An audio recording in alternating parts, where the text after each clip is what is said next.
Bonjour les amis, bienvenue sur commentphotographier.com. Aujourd'hui j'avais la question de Gérard, c'était sur de la photographie de mariage. Alors il me disait qu'il avait tout le matériel requis, il avait l'appareil photo, il avait les optiques, il avait tout ce qu'il fallait. C'était sa première expérience de mariage, c'était le premier mariage qu'il allait faire en photo, c'est un mariage dans sa famille. Donc il a la pression, il dirait bon, c'est normal. Alors il avait une question un peu particulière, c'est-à-dire que, donc je vous l'ai dit, il me signalait qu'il avait tout le matériel possible, normal, mais sa question c'était quel type d'imprimante il devait acheter pour faire des tirages lors du mariage. Je dois dire que là, ça m'a surpris parce que quand on fait son premier mariage en photo, la première préoccupation, ça sera de plutôt essayer d'alléger les choses pour être au top dans ce qu'on va savoir faire ou dans ce qu'on va devoir faire et de pas non plus chercher trop de bâtons pour se faire battre. Là en l'occurrence, vouloir faire des tirages, les tirages le jour du mariage, sortir l'imprimante, l'ordinateur et tout le tralala, c'est un peu too much à mon avis. Pourquoi ? Parce qu'on a déjà pas mal de choses à faire en termes de photographie, et si on doit en plus se rajouter des soucis de profil couleur, d'imprimante, il faut sortir l'ordinateur, il faut les logiciels, il faut regarder les photos, si on fait du RAW, il faut développer des JPEG pour les imprimer. Bref, ça va faire tout un tas de tâches qui ne vont pas nous aider, ça risque d'être la grosse galère quoi.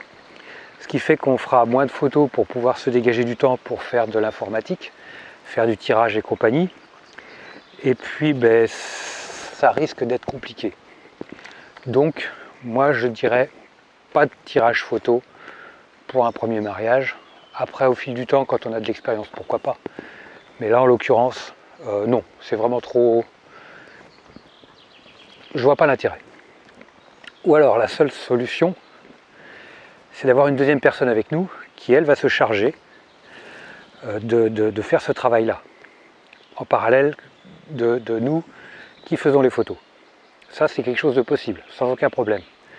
C'est-à-dire que régulièrement, vous ramenez des cartes pleines, vous prenez une carte vide, vous repartez faire vos photos, la personne prend la carte, la vide dans l'ordinateur, fait le tri, développe, retravaille les photos si nécessaire, développe et prépare des tirages, s'il faut faire des tirages. Par contre, la solution que moi je vois la plus intéressante et la moins compliquée si on peut dire, même si ça reste, c'est pas évident, c'est pas obligatoire non plus, c'est plutôt que de faire des tirages, c'est de proposer un diaporama.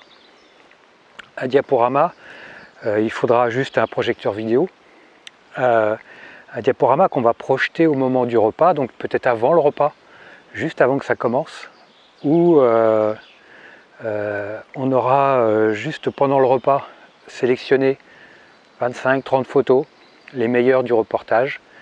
On les aura préparées, on aura fait un diaporama rapidement dans Lightroom directement. On aura mis une musique bien connue, bien adaptée, style des musiques d'amour, des musiques qui suscitent l'émotion. Donc des musiques, il y en a pléthore. Après, comme ça, vous inquiétez pas pour les droits d'auteur, parce que ça reste dans un cadre privé. L'objectif, c'est de ne pas mettre ce diaporama sur YouTube ou sur votre page Facebook, parce que là, vous n'aurez pas les droits pour la musique. Mais simplement dans le cadre privé du mariage, là, ça fonctionnera très bien. Ça sera le moment d'émotion. Choisissez un maximum de photos avec de l'émotion, avec des larmes si possible.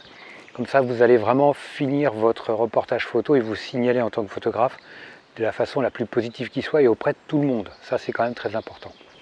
Donc je dirais que le diaporama sera la possibilité la plus intéressante plutôt que de vouloir tout de suite s'enquiller dans du tirage, dans les 12 travaux d'Hercule, c'est pas la peine quoi.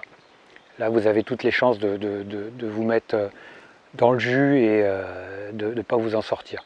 Donc nous autrefois on faisait du mariage, on faisait des tirages également, mais bon c'était notre boulot, on ne faisait que ça. Donc il y en avait toujours un, on était deux. Moi, je partais avec les bobines, je les développais pendant que l'autre continuait à faire les photos. Je faisais mes tirages et puis je revenais avant le repas après le vin d'honneur, avant le repas, avec mes albums et les photos pour faire signer les commandes et compagnie. Mais ça à l'époque, on faisait que ça. Le numérique n'existait pas, mais on était capable de faire des photos de mariage et des tirages dans la même journée. Mais voilà, c'était autre temps, autre mœurs. Voilà les amis, écoutez, j'espère que cette vidéo vous aura aidé. J'espère que si vous avez des questions, des remarques, n'hésitez pas, laissez-les en commentaire. N'hésitez pas à partager cette vidéo, n'hésitez pas à vous abonner à la chaîne. Et puis moi je vous dis à très vite, je vous like super fort et n'hésitez pas à me laisser un like aussi, ça m'aidera beaucoup pour le référencement. Merci, à bientôt, ciao.